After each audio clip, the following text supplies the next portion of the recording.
Don't you even think about bringing that up right now. Mark's voice sliced through the quiet of our breakfast table, his grip tightening on his coffee mug until his knuckles whitened. I just think we should wait a few more years before trying for a kid, he said, his words landing like a punch to my gut. I stared at my untouched eggs fighting the sting of tears. My name's Emily. I'm 33 and I teach 3rd grade at a little school in Austin, Texas.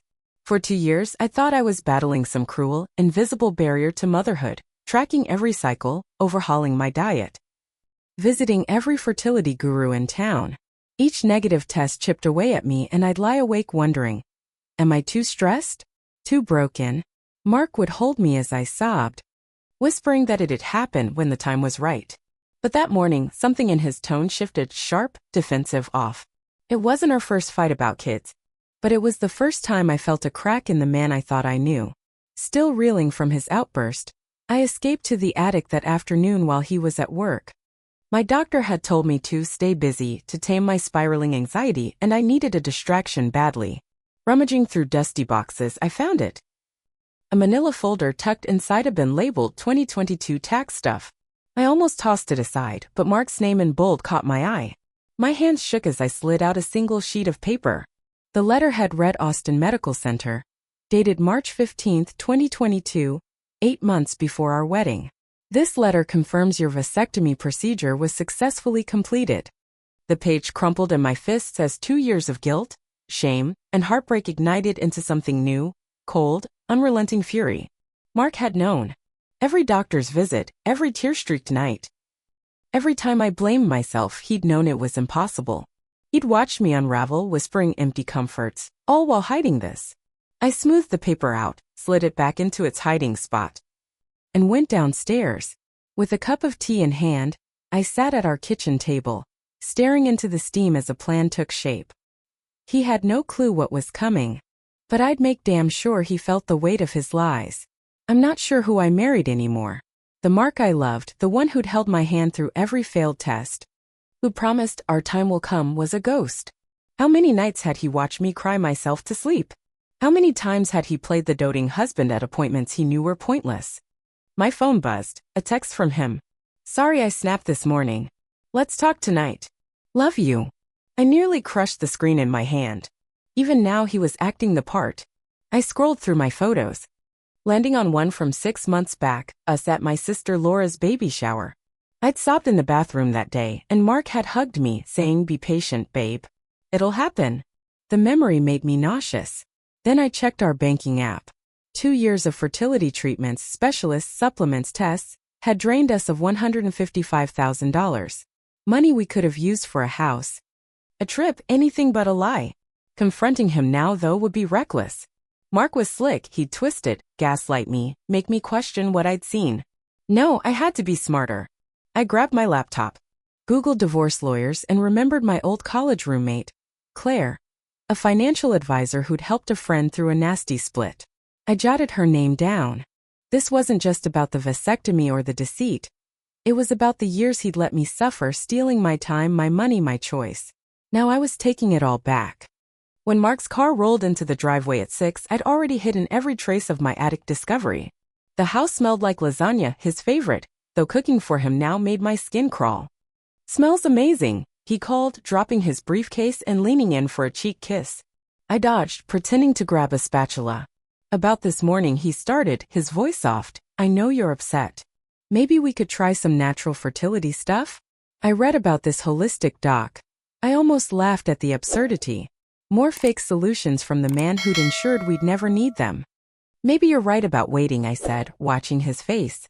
Relief flickered in his eyes. "A break could be good for us," he replied, squeezing my hand. "You've been so stressed." Stressed? Right. Not betrayed by a secret sterilization. Over dinner, I let him ramble about his real estate job while I nodded, my mind elsewhere. I'd called Claire that afternoon. She'd hooked me up with a top-tier divorce attorney and told me to start digging into our finances. "I was thinking," I said, poking at my plate, "maybe I should look for a better-paying teaching gig. You know, for when we start a family." He grinned. "Great idea, babe. You're an amazing teacher." His ease at lying made my stomach twist. "Might stop by the bank tomorrow too," I added. "Check our savings options." His fork paused midair. I can handle that, he said too fast. No need to stress. But I did need to. Because Claire had spotted him shuffling money between accounts. Small sums, subtle but piling up. Was he prepping for this day all along? The next morning, I faked a sick day and met Patricia Evans, the attorney Claire recommended, in her sleek downtown Austin office. She was all sharp edges, 50s, crisp blazer, no-nonsense vibe. Claire gave me the rundown, she said, motioning me to sit. Tell me everything. I handed her photos of the vasectomy letter and spilled it all. The treatments, the lies, the money. Her jaw tightened when I hit the timeline. Before your wedding. And he never told you? I nodded. He watched me go through it all, knowing. Patricia's pen flew across her legal pad. This isn't just deception, it's financial fraud. He let you blow thousands on treatments he knew wouldn't work. She outlined the plan: new bank account, small money transfers, no confrontation yet. Men like him thrive on control, she warned. Give him an inch, he'll bury the evidence. I left her office buzzing with purpose. First stop, a new account and credit card in my name only. Next, my doctor's office for every fertility record, proof of the cash Mark knew was wasted. Back home, his text popped up. Heard you're sick. Soup tonight?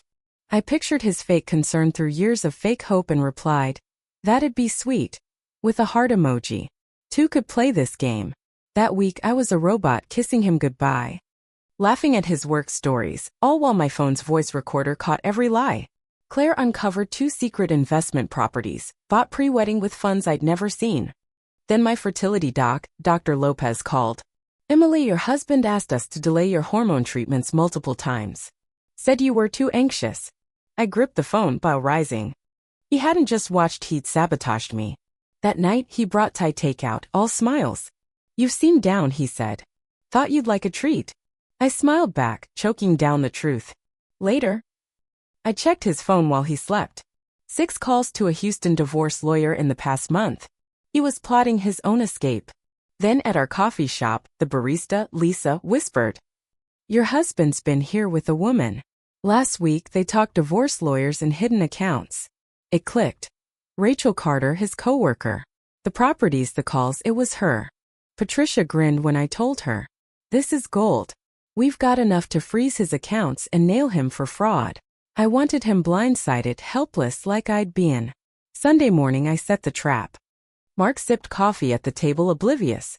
Found something neat in the attic, I said, sliding the vasectomy letter in front of him. His mug clattered, his face went gray. Emily, I can explain. Explain what? I cut in, voice like steel. The vasectomy before our wedding? Or watching me break for 2 years while you played saint? Or maybe you and Rachel planning your getaway? His eyes widened. How did you? I know it all, Mark. The properties, the accounts, the lawyer. Check your email, mine's handling it now. His phone buzzed with bank alerts. He paled further. You can't do this, he sputtered. Those are mine. Marital assets, I shot back. Illegally hidden. The judge'll love that. And your treatment meddling. I grabbed my bag, packed days ago. You let me think I was broken, I said, voice low. Now you get to feel it. He slumped, begging, but I walked out. His world was ash, just like mine had been in that attic. Only now I was free.